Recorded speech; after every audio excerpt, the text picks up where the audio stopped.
Tala Fou la o le whaapoponga o tala lau le tio Polenisia. E ui le tali mai o le komisina o leo le taimine le atau Samuel o whamsanga le o Yesu afa o li Samoa to lua o tau fiai nei Vietnam ini masalongo ni soli tula fono whaatino i Samoa. Ana ia whaamanino foi, ele ini masalonga po ni suesu e ngawa li ia e to alua i whaamaumaunga mtanga ruenga a o le itupu mai le soli tula fono le Vietnam. Peitai. O lo angia lava li poti wha moe moe ina o li ia e to alua, sa tuli mata ia e leo leo. Na tātou toi siringia fo il kom sinana na fi mo se talalata mai, o le suenga, peitai, sa na o le whaapea mai e moni na tau fia mai se li ili wa lele o le ea niusila i whaleolo. Ai le mawhai on au mai se tala ato o le taun ungol na ngā o inga. O le pōna tātou mōli mawina ili ngā lulu e pō o leo leo. I le paka ai o taawale leo leo i to tono le lotoa le una lei car rental i vailoa. Masafio a ima iai fo i leo leo i to tonu, le whaapaolonga o le fale o i to tono le lotoa ai wapo. Peitai, o le toa lua ua tau fia i leo leo i Vietnam e au fia ai waa. O ta uel te maita isala o onga mai pe senga. O se tala vau e ma eu le poto po le tamai, na lava senga mai lava le ia 9 o le ia 12. O se tala vau e ami o le leima tau sa afia le vasenga. O moli mawina foi, sa avela na whaami siona mai o se atali i sa ave iei le whaamoe moenga ana wo. E ave ta avale pe a o ina o e ta whawhau, a wae le i nupia. Sa unol kom sina le sunga a whamsanga, ina o tātou silingia ana po e maua loa se atoanga o le suenga o le awha ai loa mai lava.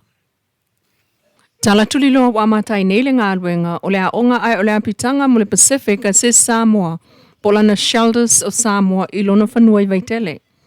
Mama wail tātou tala o le foi whamunianga mo Samoa mai le sunga Callum Blair. O lo whaulu iei le ati na e, wa lua ma le fionga fui mono pa o ngata makirita. Matali mai iei le sunga Callum ina ua fasilingia i tawulumanga o le ati na i tele le nei. O se fiafianga mo ia, le vave toi fo i mai i Samoa a matal bloketi mo se motonofo. Ua wha solo ngā luenga le sua o le whanua, ma vili loa tūlanga o pou wha vai lalo. O le vai aso fau e wha solo i loa le si ma wha mau mau. O le o wha atasi lewa ngā luenga o le wha vai i nei Samoa. Ma le bloketi o ngā lulu e mai e fo i le kolisi rangi toto. O tamaitia o ngā Pasifika, i le fausia o wha waa. Mō pui ai o le tino le fale, tā pena malafo mai i Samoa le Vaasami, i le whaingo yu lai ma le tele o so onga o le tino le fale.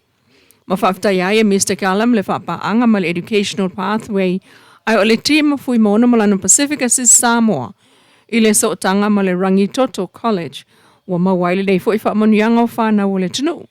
Ai o le New Zealand Police Blue Light Ventures, i le whapaanga ma le Pacifica sis mo misiona, ile lumana i whaia i Samoa. Ua tofi ai nei le sunga ti amamana matale fo e tutasi wha mausili e avea ma General Manager Pulisili le Samoa Ports Authority o le pulenga wafu mo le tolu tausanga. Sanga lua ile tamali i o le Port Master i le pulenga wafu talu mai le lua o lua mai sa avea fo ima office sili lengo lango eva ai le Maritime Division al pulenga. Wa fase fulua ile nei o tausanga talu nga lua i Samoa nei matunu ui fafo. O le awhiwa se lau waluono, le awhiwa se lau iwas fulu nga lua il office o leo leo o se ali i navigator si nia mo le na whanua. Iwa se fulu le iwa wha sa nga lua ai o se pailate mai sa nga lua fo o le Assistant Harbour Master ile mta nga lua ngo whela wa inga Maritime le Shipping Division mo le malo Samoa. Sa avea fo im kapiteni si nia company wa a Samoa. Ma isi matata SS sa ia whaatino i totonu le fast food tausanga o ngaluei mo Samoa ma whawhatu o na tusi o whailonga tawaloa mai le IPC Lloyd's Academy i lone tona i Britannia ma le Royal Australian Navy o le li pulisili o wafo Samoa e mai le fioanga o ngā ngai malai whailunga o malie le pea maasau i savai. Enisi o tala, o le taunu waiola na fionga i le tupo le malo tupo tonga, His Majesty King Tupo VI i lau whanua Samoa le vai sanei, na moli mawina i le mitanga o tangata anu o le Pasifika, le ana whaatino le vasenga o leo leo Samoa e ala i le whaatali o le savali ma le tula i whaaloalo i le taimi na taunu wai le tupu. Na sanga malua tili ai lava le tula i whaaloalo leo leo, ilana toninga pa e solo atoa ma le pulau. O anga masani ai sa whaatino e pe o le sisi na e o le fu o le malo tupu, whaapena fo il tanga vai e Samoa. O anga matu ia na mawalunga i le whaatali whaaloalo le malo. I le taunu umai o la nafionga King Tupo the 6 i lau whanua o Samoa. E na ua amata ai o nanga solo mai malo whaalolungia. O le whaamana tuino le sisi ngā fu atele a Samoa lua o luono. O le fionga i le au mamalu le malo o tuto tasi o Samoa, tuim leli whano wa ale to o soalau vile lua, na whaafeilua i aloa ia malo tau nuu le salulu, i lona maota i vailele. O le tali malo o le fionga i le au le malo, na au fiai ma le whaafe o le tau mawhitanga, i le whale tali malo le lava hotel li songi. E peonta o e li tu lau o le malo, o whaamawina ai le whaafeilua i whaaloa aloa sui o le fono sui tofia, a fionga tui atua tupuata masese efi, sunga le mali atua mo li le lua, ma le fionga le la ulu tia mapesone mapusua i le tupu o le malo tupu o tonga. E lima sfutasi si ali imtamaita i leo fau leo wa uma fo i le lātou whama sina, wa o onga wha leo na whaia i whale a onga o leo i tawhaingata.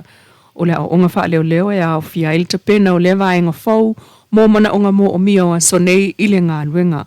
Ma le whaapoto ai o lātou i le tūla fono, o anga whaatino au nanga lau tele mō le puipuinga o tangata o Samoa.